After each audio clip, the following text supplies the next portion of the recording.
बिस्मिल्लाहिर्रहमानिर्रहीम। अस्सलाम वालेकुम। मैं हूं गिल शहजाद और आप देख रहे हैं हिस्ट्री लोडेड। क्या तारकुन खातून बाचलो खातून को जानती है?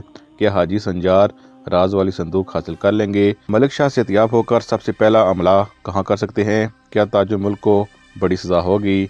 सुल्तान मलिक शाह के दूसरे भाई की आमद, कौन सा अदाकार लिया गया है? आज के हमारे मौज़ूआत यही रहेंगे, लेकिन इससे पहले अगर आपने हिस्ट्री लोडेड को सब्सक्राइब नहीं किया तो सब्सक्राइब कर लें और बेल आइकन को ज़रूर प्रेस कर लीजिएगा। जैसा कि किस्त नंबर 19 के आखिर में आपने देखा कि तारकुन खातून बाचलो खातून को कहती हैं कि मेरी तरफ देखो, लेकिन बाचलो खातून उनके मुखालिफ सिमत खड़ी हैं। अगर बाचलो खातून तारकुन खातून की तरफ देखती हैं तो क्या तारकुन खातून उनको पहचान लेगी? तो जवाब है नहीं, क्योंकि तारकुन खातून बाचलो खातून को ना ही जानती हैं और ना ही तारकुन खातून ने कभी बाचलो खातून को देखा था। दूसरी तरफ हाजी और संजार राज वाली संदूक हासिल कर लेंगे।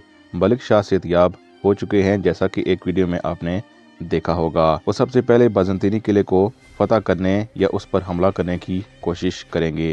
ताजुल मुल्क को बड़ी सजा तो नहीं होगी, किसी बहाने से वो बच जाएगा। इसके साथ साथ मलिक शाह के भाई की आमद मतवक्को है। इसके लिए कुलुश उस्मान में एक मंगोल कमांडर का किरदार अदा करने वाले अदाकार को लिया गया है, जिसकी तस्वीर आप देख सकते हैं।